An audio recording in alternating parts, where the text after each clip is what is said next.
Bom dia, nossos irmãos. Que Deus possa estar grandemente abençoando a cada um. Hoje nós vamos analisar um ponto importante que pode servir de incentivo para a nossa vida espiritual. Sabemos que nós somos o povo dos últimos dias, um povo que Deus está preparando para derramar o seu poder. E se nós não nos prepararmos devidamente, seremos deixados de lado. Quando é relatado a festa das bodas do cordeiro, foi feito o convite para quem? Para a família de Deus, o povo de Deus, que era representado pelos judeus.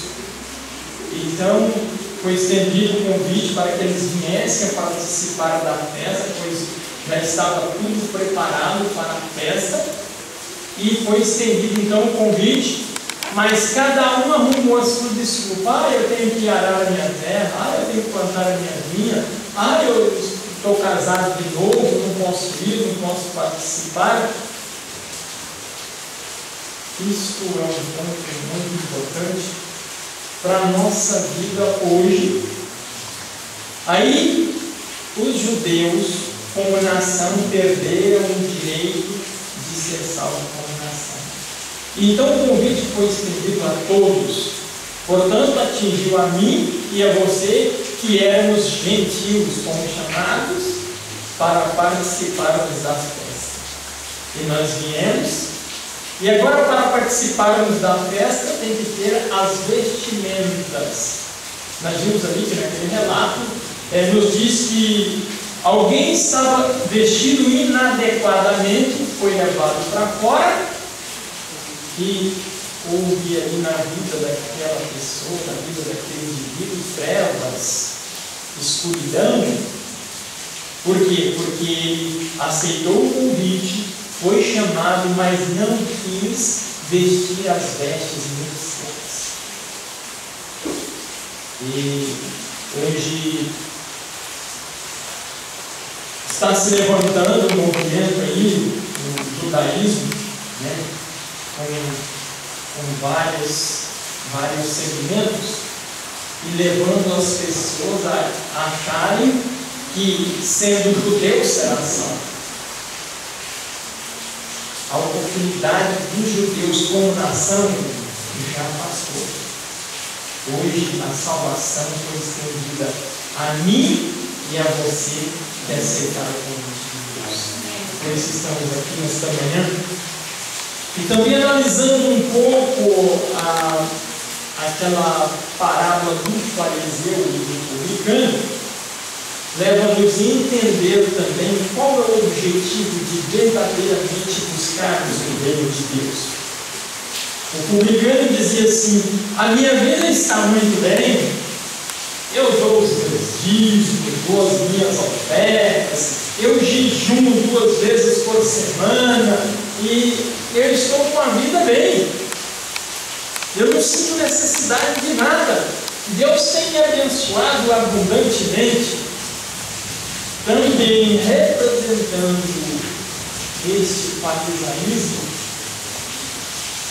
o mundo hoje está sendo iludido, enganado, sendo levado a achar que as bênçãos materiais de ele estar bem é estar bem com Deus. Enquanto que o outro batia no peito e dizia: miserável, miserável como que sou, tenho de misericórdia. Ele via a necessidade de consertar a sua vida com Deus e achar graça diante de Deus e da misericórdia de Deus. Nós vamos falar hoje de um personagem muito interessante, que às vezes passa despercebido na nossa leitura, no nosso ano bíblico, e nós não atentamos para os detalhes. E Deus maravilhosamente, misericordiosamente escreveu a Bíblia, as experiências passadas na vida dos patriarcas, para servir de consolo para nós hoje, de remédio, de bálsamo, de ânimo para a nossa vida espiritual hoje. Nós vamos falar da vida de Manoá e da sua esposa, que está relatado em Juízes, capítulo 13. Aqui conta a história da vida de Manoá e da sua esposa e da preparação para o nascimento de Sansão. Deus tem sempre olhado para o seu povo. Os olhos de Deus estão sempre atentos ao que se passa com o seu povo. E vendo a situação do povo dele, que os filisteus estavam oprimindo o povo de Deus, e Deus queria trazer livramento. Já havia 40 anos que o povo praticamente estava caído no domínio dos filisteus. E os filisteus, nós sabemos que era uma pedra no sapato do povo de Deus.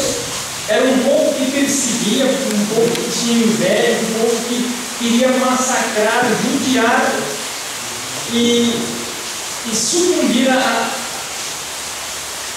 a vida do povo de Deus. Então, há 40 anos esse povo estava sofrendo, e eles vinham, invadiam as terras dos filhos de Deus, e aí começavam a andar. Aparentemente eles chegaram como que humildes, mas eles foram tomando força e domínio e foram oprimindo o povo de Deus. E aquilo desagradava a Deus. Aquilo deixava Deus triste. E Deus querendo suscitar meios e maneiras de salvar o povo das garras do sofrimento, da opressão.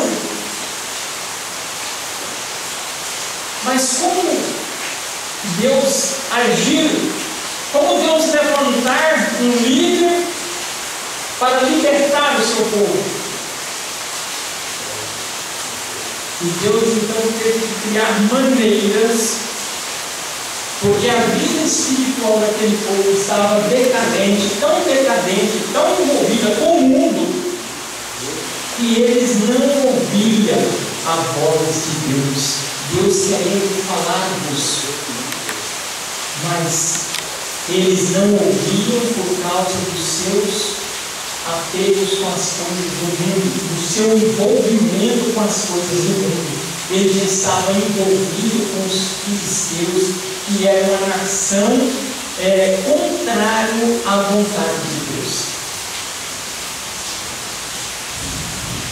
Como Deus agora agir, como Deus tomar providência para socorrer um povo que não queria ser socorrido. Às vezes acontece isso hoje na nossa vida. Deus, por décadas, por anos, quer falar a mim, quer falar a você, quer abrir os nossos ouvidos, quer nos dizer algo, quer nos falar para nos prepararmos para um tempo difícil, para uma vida dura que iremos enfrentar, mas nós não nos preparamos devidamente para ouvir a voz de Deus. Nós nos envolvemos com os nossos afazeres, com as nossas necessidades, com as coisas mundanas, com as coisas do mundo, da vida, dessa vida que é passageira, que é perecível, mas essas coisas estão tomando a oportunidade de ouvirmos o falar de Deus. Deus precisava tomar uma providência e passar o recado para seus filhos, mas os seus filhos não davam-lhes ouvido, não davam-lhes oportunidades. Qual a maneira que Deus usaria então para transmitir o seu recado? Ele feriu a necessidade na mulher de Manoá. Naquele tempo, as mulheres, também hoje, fortemente o desejo de ser mãe. E a esterilidade para as mulheres era um horror, era uma vergonha. Mas era uma das maneiras que Deus tinha para chegar ao seu povo. O povo não dava-lhes oportunidade.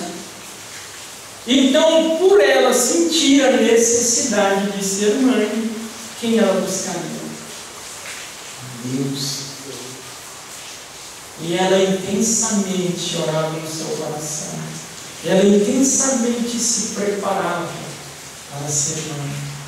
E ela, nas madrugadas, nas noites, ela clamava a Deus por um filho. E Deus, então, agora criara uma oportunidade de ajudar o povo. Quantas vezes Deus tem criado uma oportunidade de falar comigo, de falar com você, e eu não estou ouvindo? Quantas vezes Deus tem trazido dificuldade na sua vida para que você aproxime dEle, para que você sinta a necessidade, para que você veja que a única oportunidade de saída, de libertação é Ele, e às vezes você busca outros recursos e não o enxerga. E Deus trabalhou assim na vida da esposa do namorado. Quantas mulheres também que são mães de grandes homens, porque elas sentiram a necessidade de clamar. Alguns exemplos: José do Egito, um grande homem, veio de uma esterilidade abençoada por Deus, porque Deus queria dar um recado. E através deste homem, José, Deus trouxe grandes bênçãos para o seu povo. Samuel, um grande homem no trabalho de Deus, no serviço de Deus, veio também de uma necessidade ansiosa. Deus quer que nós sentimos ansiedade para aproximar-se dEle. Deus quer que nós abrimos o nosso coração com ansiedade, com desejo verdadeiro. Por isso ele diz: rasgai os vossos corações e mesmo as vossas vestes, para que eu possa ouvir. Amém. E às vezes nós queremos fazer teatro. Nós queremos, hoje eu vou rasgar as minhas vestes. O que é rasgar o nosso coração? É suplicar ardentemente, chorar e plantear pelo povo, pela fraqueza espiritual que está tomando conta do povo, que está invadindo a alma do povo, e o povo não quer nada com Deus. Quanto mais Deus apela para que o povo volte para Ele, mais o povo volta para o desejo. E o diabo está aí, ardentemente oferecendo benefícios para o povo, para que o povo não volte para Deus. E assim a vida vai passando, a descrença chega, a falta de fé chega, e o povo vai se dispersando e esquece de Deus, que tanto fez por nós e tanto faz para cada um de nós, para que nós possamos abrir os nossos ouvidos, o nosso coração e entregarmos a vida nas mãos de Deus e deixar para que Ele faça de nós um instrumento nas suas mãos. E às vezes nós não damos essa oportunidade para Deus. E aquele povo, se há 40 anos eles já sofriam, e Deus agora toma a providência de um libertador. Mas tinha também no meio do povo de Deus aqueles que clamavam. Por isso Deus atentou para socorrê-los. Mas Ele precisava de alguém que verdadeiramente se preparasse, se entregasse para ser instrumentos nas mãos de Deus. E se há 40 anos aquele povo sofria, Deus agora suscita uma criança para libertar o povo. Aquela criança, após 20 anos, é que está em condições de libertar o povo. E aqui no texto diz que esta mulher, ela clamava e dizia que o desejo do seu coração era ser mãe. E aqui no capítulo 13, verso 1 diz assim: e os filhos de Israel tornaram a fazer o que parecia mal aos olhos do Senhor. E o Senhor os entregou nas mãos dos filisteus por 40 anos. E havia um homem de Zora, da tribo de Dan, cujo nome era Manoá, e a sua mulher era estéril e não tinha filhos. E o anjo do Senhor apareceu a esta mulher e disse-lhes: eis que agora és estéril, nunca tens concebido. Porém, conceberás e terás um filho. Agora, pois, guarda-te de que bebas vinho ou bebida forte, nem comas coisas imundas. Viu a recomendação que o anjo aqui fez? Aparentemente é muito suave. E qual foi as instruções? Guarda-te de não beber vinho, nem bebida forte, e nem comer coisas imundas. E aí digamos assim: não, mas isso é fácil. E aí eu te digo: fácil para os judeus, porque dessas coisas eles estavam livres do que nós estamos hoje, às vezes, envolvidos. O anjo disse: não bebas vinho, nem bebida forte, nem coma coisas imundas. Para nós hoje, o que valeria a pena essas instruções? Porque esta mulher ia conceber um filho e ele ia ser o libertador de Israel. Bom, se ele ia ser o libertador de Israel, foi dito também no mesmo texto que ele seria nazireu. E um detalhe importante: ele seria nazireu desde o seu nascimento até a sua morte. Olha a promessa que Deus fez para a esposa: ele terá o poder de Deus desde o seu nascimento até a sua morte. Agora, mesmo não importando o que ele fez, porque sabemos da história do que Sansão fez, mas Deus foi com ele até a sua morte. Mas ele deveria ter cumprido a parte dele, que era de ser verdadeiramente nazireu. Bom, o recado de não beber vinho e nem bebida forte, a partir de 3 meses antes dela ficar grávida, ela então tinha que se preparar o seu ventre para lhe receber o nazireu de Deus. Bem, o que mal tem a um vinho? Aí entra a nossa análise. O que é o poder de Deus? Pois Deus ia possar da criança, através do Espírito Santo, desde o ventre. O texto diz que ele iria salvar o povo desde o ventre.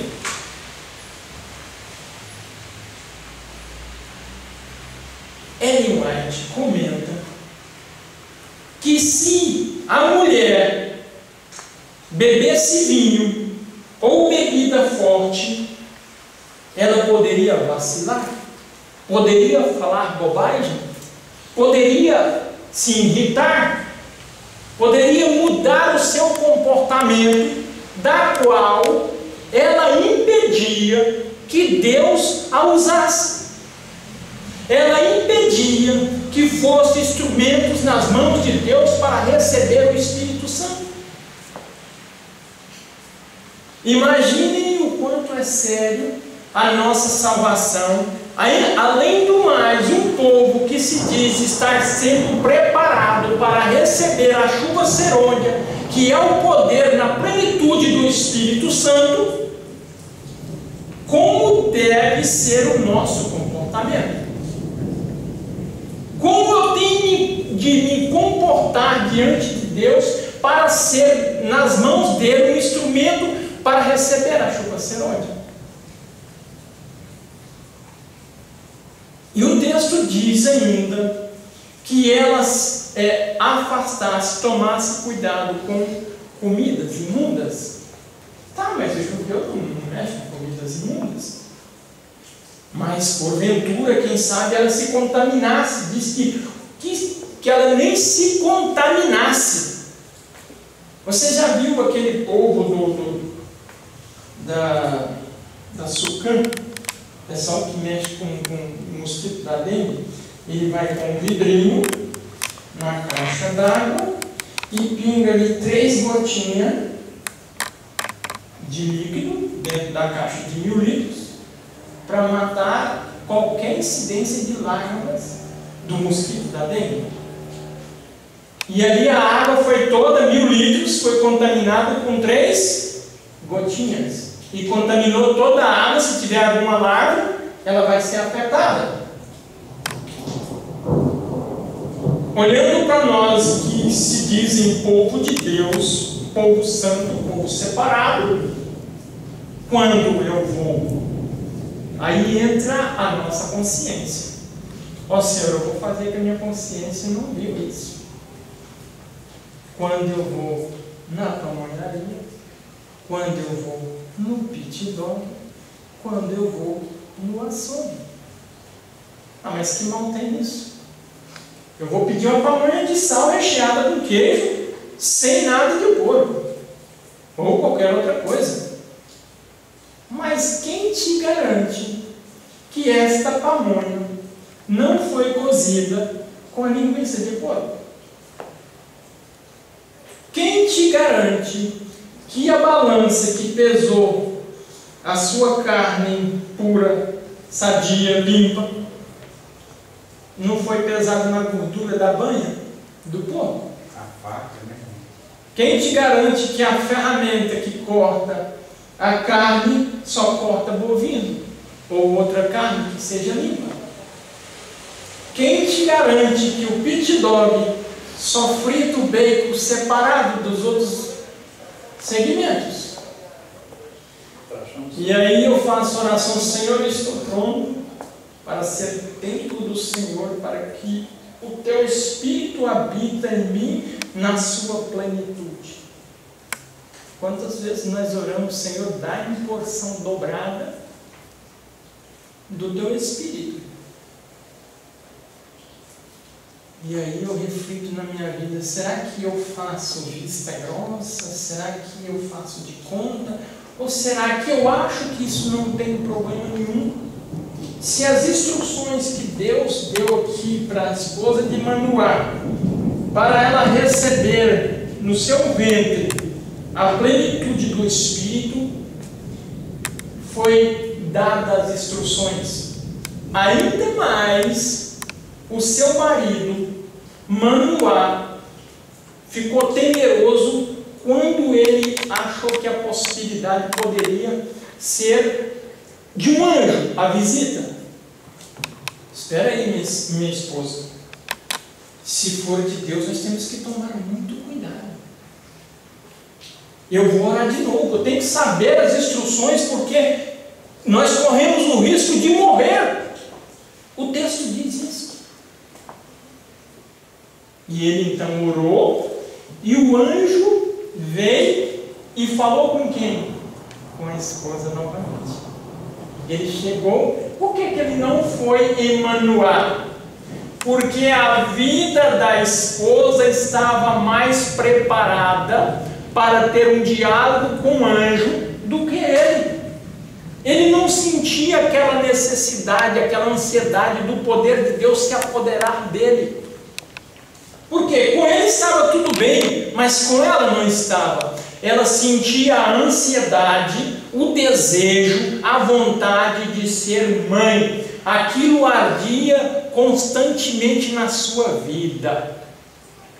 Voltando para nós, o poder de Deus quer se apossar de nós, mas tem que partir de nós ardentemente o desejo, a ansiedade, a vontade de ser revestido pelo poder de Deus. E para isso temos que buscar.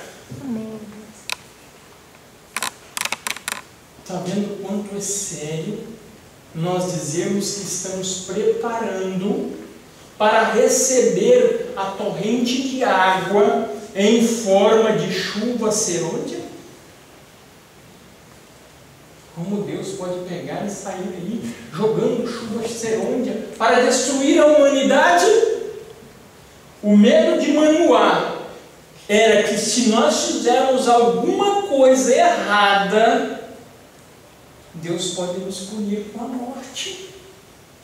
E o anjo então veio e falou: as instruções eu já dei para sua esposa, são as mesmas. Aí nos leva a pensar na nossa vida: como é que está a minha vida na presença de Deus? Como que eu estou me importando na presença de Deus? Eu estou vigilante na minha vida? Eu estou olhando a minha situação espiritual? Eu estou cuidando do meu templo espiritual para ser habitado pelo poder de Deus? Apocalipse 14, o verso 4 e 5 diz assim. Apocalipse 14. Ele diz o seguinte: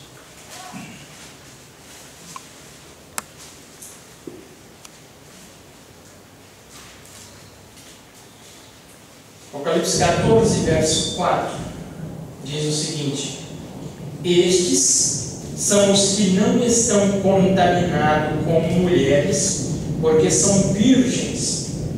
Estes são os que seguem o Cordeiro para onde quer que vai. Eles são os que dentre os homens foram comprados como primícias para Deus e para o Cordeiro.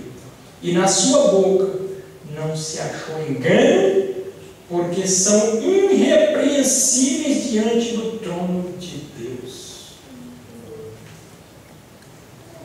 São o povo irrepreensíveis diante do trono de Deus. Como é que está a minha vida para ser o templo do Espírito Santo para derramamento das chuvas? Como é que está a nossa vida? São um povo que são totalmente limpos, não tem impureza no seu coração, na sua mente, no seu caráter, são irrepreensíveis.